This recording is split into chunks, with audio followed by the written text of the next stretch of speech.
Assalamualaikum warahmatullahi wabarakatuh. Saya Putri Adaya Bulkis dengan NIM 23002122. Pada video kali ini, saya akan menjelaskan mengenai resume buku yang berjudul Pengantar Kepustakaan yang dibuat untuk memenuhi tugas akhir pada mata kuliah Manajemen Perpustakaan yang diampu oleh Ibu Dr. Sulastri MPD. Langsung saja, yang pertama ada identitas buku. Judul buku yakninya Pengantar Kepustakaan. Pengarangnya yakninya Abdurrahman Saleh dan Janti G. Sujana. Penerbitnya Civi Siagung Seto, tahun terbit tahun 2009, ISBN 97897932886880. Edisi cetakan pertama. Jumlah halaman 133. Buku ini terdiri dari 5 bab. Yang pertama yakninya bab 1 yang berjudul Anatomi Buku. Ada 1.1 yakninya sejarah singkat buku.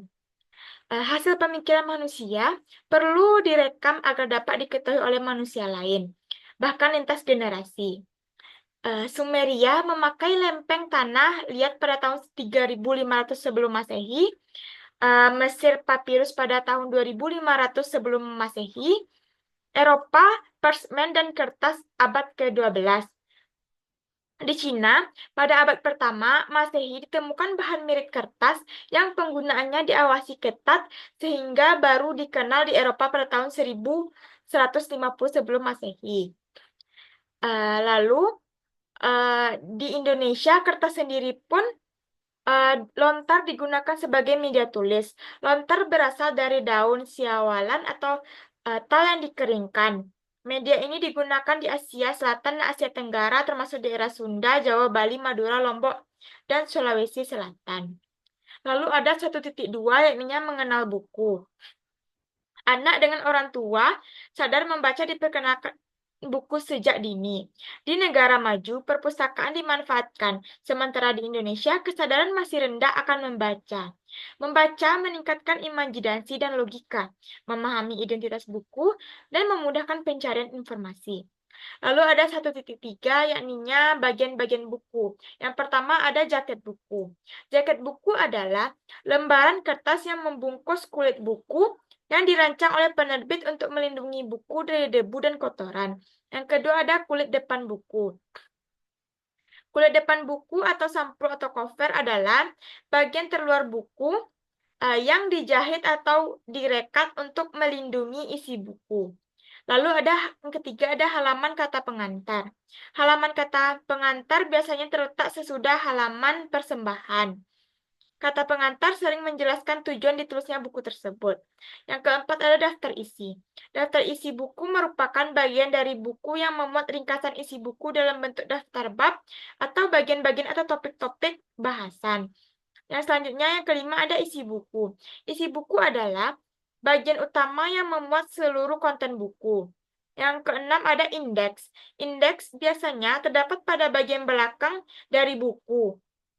Indeks dibahas dalam daftar kata-kata kunci. Lalu ada terakhir yakninya, lalu ada yang ketujuh ada daftar pustaka.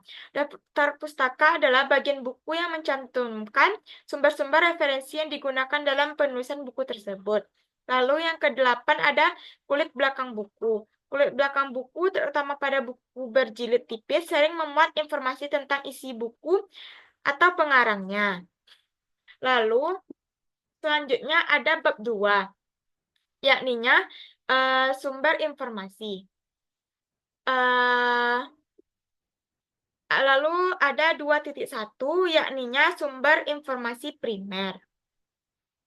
Sumber informasi primer ini yang pertama ada paten. Paten, dokumen paten adalah sertifikat resmi yang diberikan oleh pemerintah kepada pemilik penemuan, memberi hak eksklusif untuk menggunakan atau menjual penemuan tersebut dalam jangka waktu tertentu. Yang kedua ada standar. Standar adalah aturan formal yang berlaku di berbagai sektor industri dan perdagangan, mencakup tes, istilah, simbol, spesifikasi, hingga kode dan aturan teknis. Yang ketiga adalah makalah pertemuan dan laporan. Makalah, pertemuan, atau konferensi dikenal sebagai preprint atau meeting paper adalah naskah yang dibuat untuk dipresentasikan dalam suatu pertemuan atau konferensi. Lalu ada laporan. Laporan adalah pernyataan yang disampaikan setelah penelitian atau observasi. Sering digunakan sebagai media komunikasi dalam bidang ilmu pengetahuan dan teknologi. Lalu selanjutnya ada tesis dan disertasi. Tesis dan disertasi adalah karya ilmiah hasil penelitian yang memuat penemuan serta kesimpulan yang diajukan sebagai salah satu syarat memperoleh gelar akademik atau kualifikasi profesional. Kalau tesis ini digunakan untuk S2, sedangkan disertasi digunakan untuk S3 atau untuk memperoleh gelar doktor. Lalu selanjutnya ada artikel ilmiah. Artikel ilmiah merupakan bentuk laporan penelitian yang dipublikasikan dalam majalah ilmiah termasuk buletin atau jurnal. Lalu selanjutnya ada 2.2 yakni terbitan berseri. Terbitan berseri ini adalah yang pertama ada majalah dan surat kabar. Majalah ini juga terbagi ke dalam beberapa. Yang pertama adalah majalah, yakni ada majalah populer yang biasanya menggunakan bahasa yang mudah dimengerti oleh masyarakat umum, yang menyajikan berita terbaru dan berfokus pada topik tertentu seperti dunia perempuan, politik, ekonomi, dan lainnya. Lalu ada majalah ilmiah populer yang menyajikan artikel dengan pendekatan keilmuan yang praktis menggunakan bahasa yang lebih sederhana agar dapat dimengerti oleh masyarakat luas. Lalu ada tabloid. Tabloid adalah publikasi berukuran lebih besar dari majalah, namun lebih kecil dari surat kabar. Lalu ada warta, di mana warta atau newsletter adalah publikasi yang digunakan untuk menyebar informasi mengenai kegiatan instansi baik ilmiah maupun sehari-hari. Lalu ada buletin, di mana buletin adalah publikasi berkala yang berisi berita serta artikel hasil penelitian asli, kajian teori terbaru, atau penjelasan gagasan dalam bidang ilmu pengetahuan tertentu. Lalu ada jurnal, di mana jurnal adalah publikasi ilmiah yang memuat artikel hasil penelitian dalam bidang tertentu. Lalu ada surat kabar, di mana surat kabar adalah terbitan berkala yang diterbitkan setiap hari yang berisi berita terkini dan dari berbagai topik. Lalu ada sarana penemuan kembali artikel dan surat kabar. Ada 2 indeks penting untuk menemukan artikel surat kabar berbahasa Inggris. Yang pertama ada The Times Index, lalu ada The New York Times Index. Lalu ada penelusuran artikel surat kabar secara online. Bisa kita akses melalui website kampus seperti www.kompas.com. Lalu ada terbitan berseri tidak berkala. Yang dimaksud dengan terbitan berseri tidak berkala yakni publikasi berkelanjutan tanpa jadwal penerbitan tertentu. Lalu ada selanjutnya bahan pustaka dalam bentuk lain. Bahan pustaka dalam bentuk lain ini terbagi juga ke dalam beberapa banyak. Yang pertama ada bahan pustaka bentuk mikro atau mikroform, yakni ada mikrofilm yang lalu ada mikrofis, lalu ada mikrokart, ada mikropin.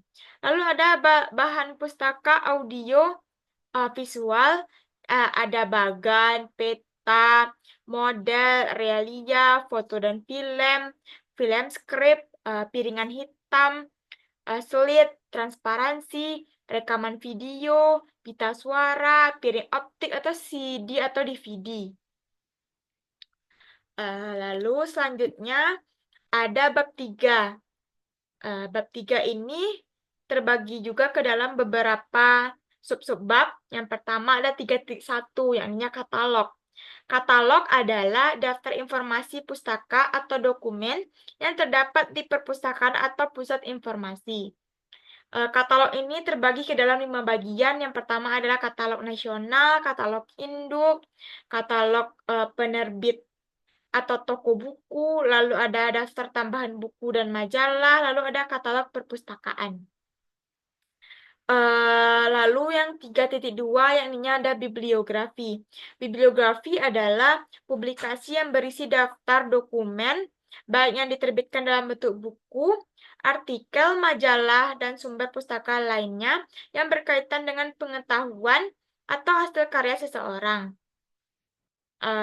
Bibliografi ini terbagi juga ke dalam beberapa jenis. Yang pertama adalah bibliografi nasional, bibliografi universal, lalu ada bibliografi retrospektif. Lalu 3.3 yang ini ada indeks. Indeks adalah terbitan yang memuat yang membantu menelusuri publikasi seperti artikel, laporan, atau buku dengan informasi bibliografi untuk mempermudah pencarian. Indeks ini, contoh indeks dalam perpustakaan, ada indeks majalah ilmiah Indonesia, ada indeks biologi dan pertanian, lalu ada indeks berita dan artikel surat kabar. Yang ke bab selanjutnya, yang ininya 3.4, yang ininya abstrak. Abstrak adalah ringkasan atau intisari dari publikasi yang mencantumkan informasi bibliografi seperti indeks, namun juga menyertakan ringkasan dari isi publikasi yang didaftarkan. Lalu ada 3.5 yang ininya paket informasi dan paket daftar isi majalah. Paket informasi kilat atau paket daftar isi majalah adalah bahan pustaka yang berisi kumpulan daftar isi majalah yang dijilid menjadi buku. Contoh pakai informasi kilat ada buletin informasi pusat penelitian dan pengembangan teknologi minyak dan gas, lalu ada jasa kesiagaan informasi, lalu ada pakai informasi kilat yang memberikan informasi yang cepat dan mudah diakses. Lalu selanjutnya adalah 3.6 yakninya kamus. Yang pertama, pengertian kamus. Kamus adalah referensi yang berisi daftar kata-kata dari suatu bahasa yang disusun menurut abjad dan dilengkapi dengan informasi seperti bentuk, arti, sinonim, antonim, sejarah, dan lainnya. Pembagian kamus ada kamus eka bahasa, kamus dwibahasa, lalu kamus aneka bahasa. Yang ke-3.7 yaitu ensiklopedia. Ensiklopedia adalah bahan rujukan yang menyajikan informasi mendasar namun lengkap tentang berbagai bidang ilmu pengetahuan.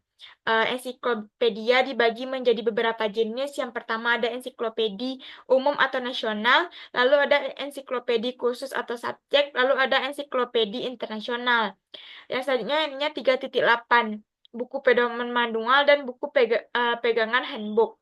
Buku pedoman manual dan buku pegangan handbook adalah bahan rujukan yang sering digunakan untuk memberikan informasi spesifik terkait bidang ilmu tertentu.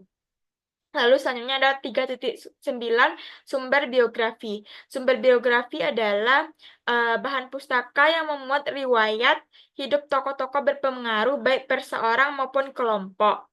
Lalu 3.10 ada sumber geografi. Sumber geografi terdiri dari 3 jenis utama, yaitu peta atau atlas, gazeter, dan buku petunjuk perjalanan. Lalu selanjutnya ada 3.11, yakni Direktari atau buku petunjuk. Direktari atau buku petunjuk adalah sumber rujukan yang berisi informasi lengkap tentang nama, alamat, nomor telepon, profesi, atau kegiatan seseorang maupun lembaga. Lalu ada 3.12, statistik. Buku statistik adalah sumber rujukan yang berisi data angka terkait suatu masalah yang biasanya diperoleh melalui survei atau sensus. Lalu ada 3.13, yakni buku tahunan. Buku tahunan adalah buku rujukan yang berisi catatan kejadian atau perkembangan suatu masalah atau subjek dalam satu tahun terakhir. Lalu ada 3.14, terbitan pemerintah. Buku terbitan pemerintah adalah publikasi resmi yang diterbitkan oleh pemerintah melalui lembaga resmi, berisi informasi mengenai pemerintah, peraturan, pengumuman, dan hal-hal terkait lainnya. Lalu ada 3.15, yakni terbitan badan internasional. Terbitan badan internasional adalah dokumen yang diterbitkan oleh organisasi internasional seperti PBB, Bank Dunia, Kedutaan Negara Sahabat, atau lembaga swadaya masyarakat yang beroperasi di luar negeri. Selanjutnya ada mengenai bab 4 yakni teknik penelusuran literatur. Yang 4.1 yakni invisible collect. Sebelum manusia dapat membaca dan menulis, informasi disimpan dalam ingatan dan disampaikan secara lisan melalui metode invisible collect yang masih digunakan oleh beberapa suku terasing namun terbatas oleh kapasitas ingatan dan banyaknya informasi. Yang sebab selanjutnya ininya 4.2 ininya informasi literatur. Setelah penelusuran seperti katalog dan indeks diterbitkan, sementara perpustakaan digital berperan dalam penyimpanan dan penyebaran informasi. Siklus informasi dimulai dari produsen, dipublikasikan, diakses, dan menghasilkan informasi baru. Lalu adalah 4.3, sumber informasi dan pendekatannya oleh pemakai. Sumber informasi berupa bahan pustaka harus diolah di perpustakaan agar mudah ditelusuri.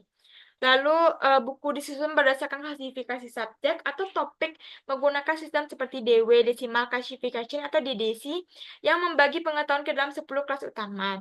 Lalu 4.4 ada sistem katalog perpustakaan manual. Sistem katalog perpustakaan mencatat seluruh koleksi perpustakaan dan berfungsi sebagai alat penelusuran dokumen. Katalog biasanya berbentuk kartu atau katalog, meski ada bentuk lain seperti katalog buku atau printed katalog atau berkas. Lalu selanjutnya ada bibliografi. Bibliografi adalah daftar dokumen atau buku yang disusun berdasarkan pengarang, judul, atau kategori lainnya seperti subjek tertentu. Lalu selanjutnya ada 4.6 yaitu indeks. Indeks adalah alat bantu penting dalam penelusuran informasi yang memberikan petunjuk sistematis tentang item-item dalam suatu koleksi seperti buku, artikel, dan dokumen lainnya. Lalu ada 4.7 yaitu majalah abstrak. Majalah abstrak adalah sarana penelusuran literatur yang mencetak judul artikel atau tulisan ilmiah. Lalu ada 4.8 yaitu penelusuran menggunakan komputer. Penelusuran berbantuan komputer atau penelusuran online adalah proses pencarian informasi melalui komputer yang berkomunikasi dengan sistem komputer, baik yang dekat maupun yang jauh. Selanjutnya ada bab 5, yakninya mengutip bahan bacaan. Yang pertama adalah 5.1, yakni otoritas kutipan. Yang pertama, lalu pilih sumber ilmiah dari pakar, hindari sumber tanpa identitas jelas. Kutipan harus relevan, asli, dan disesuaikan dengan kebutuhan untuk efektivitas dalam karya ilmiah. Lalu ada 5.2 yang membuat catatan. Catatan sebaiknya hanya berisi hal-hal yang relevan, menggunakan media yang rapi seperti buku, kartu, atau file elektronik untuk memudahkan pencarian di kemudian hari. Lalu ada 5.3 yang kutipan. Kutipan adalah pendapat orang lain yang diambil untuk dimasukkan ke dalam naskah, dan disebut juga sebagai citasi atau citation. Lalu selanjutnya adalah 5.4 yang catatan kaki atau footnote. Catatan kaki adalah informasi tambahan yang ditempatkan di bagian bawah halaman bertujuan memberikan keterangan lebih lanjut tentang sumber kutipan atau penjelasan tambahan dari isi teks. Lalu ada 5.5 yang menulis daftar pustaka. Daftar pustaka adalah bagian penting dari tulisan ilmiah berisi semua literatur yang menjadi rujukan atau sumber inspirasi dari tulisan tersebut. Contohnya yakninya ada sumber dari buku seperti Katz, William,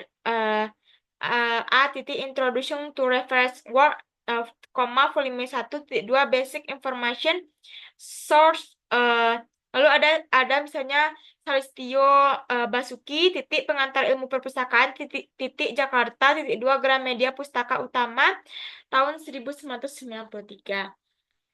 Sekian penjabaran mengenai resume buku pengantar kepustakaan oleh saya. Terlebih terkurang saya mohon maaf. Saya sudah dengan Assalamualaikum warahmatullahi wabarakatuh.